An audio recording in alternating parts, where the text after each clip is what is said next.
Aujourd'hui encore, je suis étonné de voir que les éditions du Lombard, qui était un éditeur belge classique, aient accepté mon projet de Jonathan parce que le dessin, franchement, c'était vraiment le travail d'un débutant. Mais il y avait peut-être ma chance, c'était peut-être ce nouveau rédacteur en chef qui s'appelait Henri Desclés, qui a pigé que ça pouvait plaire à un nouveau public et que c'était nouveau dans Tintin. C'était pas un super-héros ni un gag avec des gros nez, mais quelque chose qui était en phase avec l'ambiance de l'époque, la musique, tout. Les voyages, l'Asie. Le public a très bien réagi d'emblée, il y a eu une réaction. Sur le moment, je n'en savais rien, on n'avait pas de contact avec le public, j'avais pas encore d'album, pas de séance dédicace, mais après coup, les gens sont venus, y compris les auteurs qui avaient lu ce premier Jonathan dans Tintin quand ils étaient ados. Et à entendre ce qu'il dit, ça les avait marqués, c'est-à-dire qu'ils voyaient bien que c'était nouveau, que c'était pas ce qu'on trouvait dans les autres pages du journal. Avec la recherche de Peter Pan, l'éditeur n'y croyait pas du tout. Quand j'ai proposé, parce que j'avais fait, je crois, 8 Jonathan, et notamment Kate, le 7e, qui avait eu du succès. Je savais que c'était le meilleur de la série, en tout cas à ce moment-là. Et il y avait peut-être une fatigue, je ne savais pas quoi faire après. Et j'ai eu envie de changer un peu d'air, quand je suis resté à la montagne, j'ai passé de l'Himalaya aux Alpes suisses, et je l'ai proposé aux éditions du Lombard. C'était Guy Leblanc, et il n'y croyait pas du tout. Il me disait c'est ridicule maintenant, ta série d'école. Kate avait reçu le prix du meilleur album à Angoulême, pas le grand prix, le meilleur album de l'année. Et il ne voulait pas que je fasse ça, il me disait tu te trompes, c'est ridicule. J'ai insisté, et il m'a dit ok, vas-y, fais-toi plaisir, je peux comprendre que tu as envie de changer d'air, mais je te prête, tu seras déçu, ça ne se vendra pas. Ton histoire qui se passe dans les Alpes valaisannes sera achetée par 300 Valaisans. Ils reconnaissent le coin où ils vivent, puis c'est tout. Ça n'intéressera personne. Et finalement, ça s'est vendu mieux que Jonathan, alors que ce n'était pas une série, donc ça allait contre toutes les lois du marketing. Et à partir de ce moment-là, on m'a fichu la paix. On m'a dit, bon d'accord, fais ce que tu veux.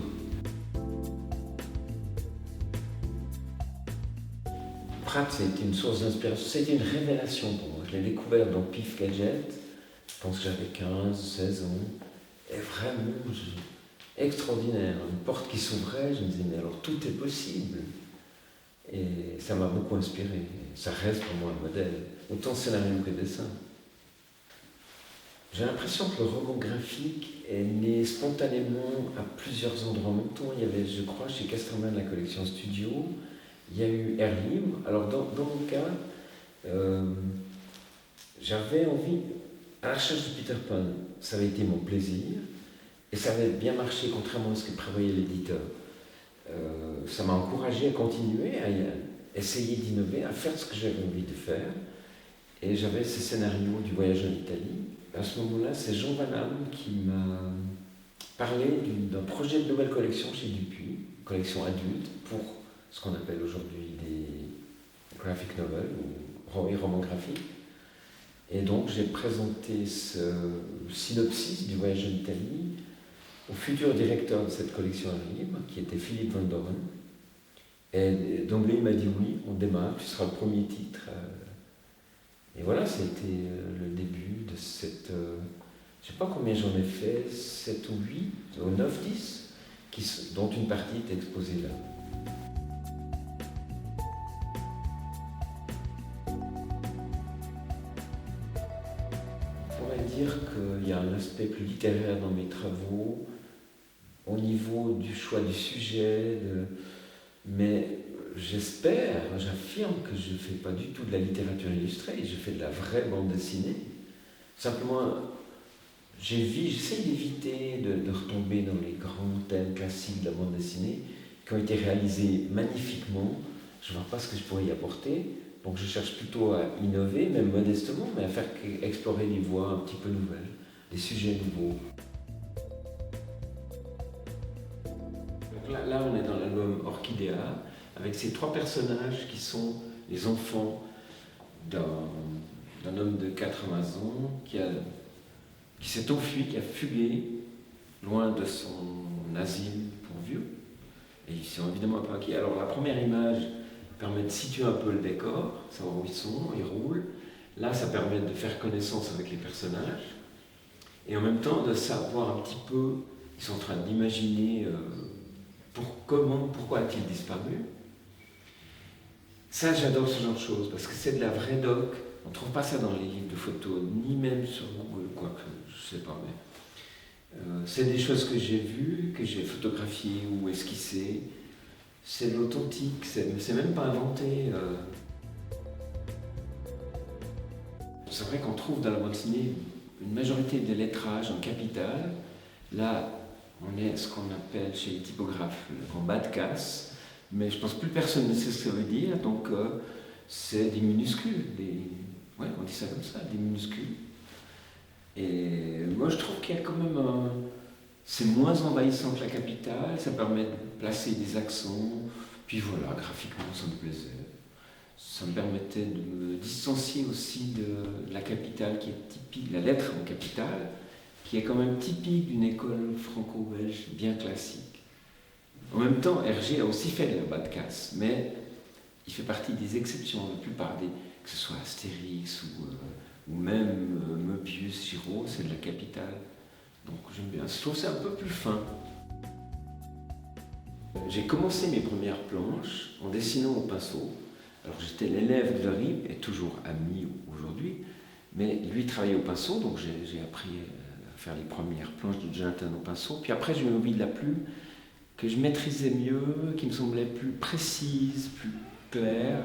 Donc ça c'est encore de la plume, sauf bien sûr les surfaces noires, c'est du pinceau bien sûr. Et oui, j'aimais cette propreté de la plume, peut-être un côté un peu helvétique. Alors, il ne faut pas oublier que la bande dessinée, et de toute façon, toute image, est une stylisation de la réalité. Le trait noir n'existe pas. Là, je quand même vous le faire remarquer, vous ne le saviez peut-être pas. Il n'y a pas le trait noir comme dans une bande dessinée. Bon, donc il faut admettre que c'est une stylisation, et il ne s'agit pas de faire du trompe-l'œil, surtout pas. Et c'est valable pour tout. Une nuit noire comme ça n'existe pas. Mais c'est un parti pris, et je pense que ça suggère très bien, je dirais même que ça suggère mieux que le trompe-l'œil. Le trompe-l'œil, on le voit, on se dit « Ah, c'est un trompe-l'œil, c'est bien fait. » C'est bien fait, là. Ça veut dire qu'on voit que c'est fait, que c'est une... alors qu'une stylisation de la nuit, avec ce noir à plat, sans aucune nuance, pour moi, fonctionne... On s'approche un peu du langage, hein, des concepts. En fait, on est dans l'idéogramme. Ce n'est pas une image qui prétend imiter la réalité, elle l'évoque. Et j'adore ça, c'est là mon terrain de jeu, c'est cette frontière entre un dessin réaliste et puis une évocation. Donc les exemples des noirs sont typiques, de même là par exemple j'ai des noirs qui se touchent, je ne dessine pas la limite. Pourquoi ? Parce que pour moi cette limite elle est purement dans notre tête, mais on peut avoir une scène où effectivement dans la réalité de nuit, deux personnages se parlent sur un fond un peu plus clair, leurs deux silhouettes lorsqu'elles se touchent n'en forment plus qu'une, là où elles se touchent, on ne voit pas la séparation. La plupart des dessinateurs se croient obligés de rajouter une petite lumière pour qu'on voit bien la séparation. Moi je pense que le lecteur est spontanément intelligent, j'ai bien dit spontanément, et que son œil, malgré lui, il voit la séparation, même si je ne l'ai pas dessiné. C'est le même principe que j'ai appliqué pour cette couverture de Peter Pan avec le skieur qui descend sur un champ de neige. Il y a à peu près du blanc sur cette couverture. Et en fait, c'est le papier non imprimé. Mais le lecteur, je crois que le lecteur ne voit qu'un champ de neige, il ne voit pas du papier. Donc ça, c'est mon terrain de jeu. J'adore jouer avec ça. Je ne suis pas... Déjà, en tant que lecteur, je ne suis pas un fanatique de la couleur directe. Je trouve que dans la plupart des cas, ce sont des travaux qui flirtent avec l'illustration, voire même parfois la peinture. Et pour moi, c'est une erreur de direction. La bande dessinée est faite pour être lue, avant tout, plus que regardée. Évidemment, on la lit avec les yeux, mais...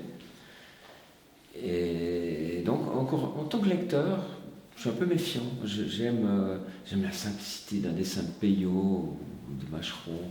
J'estime que je n'ai pas le talent, ni même l'envie, de faire des images léchées comme ça, où tout est, il y a des modelés, des dégradés partout. Moi, ça me rend un peu malade, ça me donne le mal de mer des fois, quand c'est trop. Surtout pour ceux qui travaillent à l'ordinateur. Il y a des dégradés partout, il n'y a plus d'aplat. comme si c'était une démonstration de virtuosité. Non, c'est une démonstration de dégradé, c'est tout. Et j'aime cette simplicité qui, encore une fois, convient parfaitement à la bande dessinée.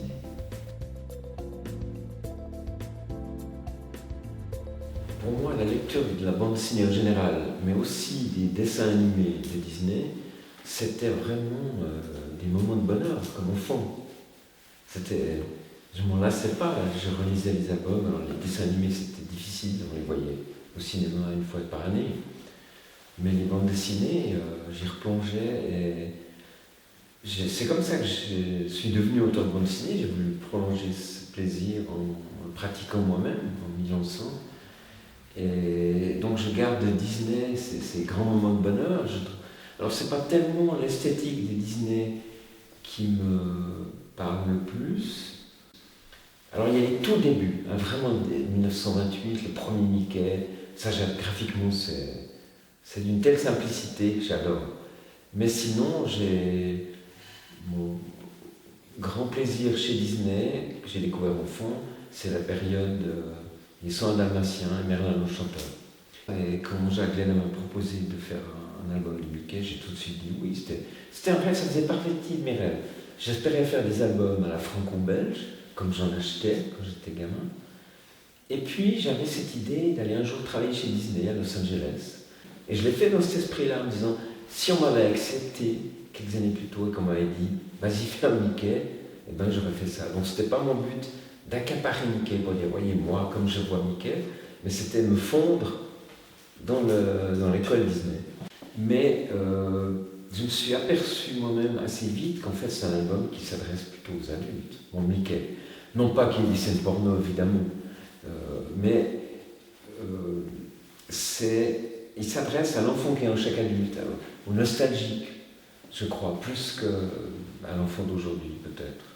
En tout cas, c'était un grand plaisir de faire ce premier Mickey, à tel point que j'ai eu envie d'en faire un deuxième, et ça a été Minnie, qui n'avait jamais eu d'album, donc je suis très fier d'être le premier auteur chez Disney à faire un album avec Minnie, en premier rôle.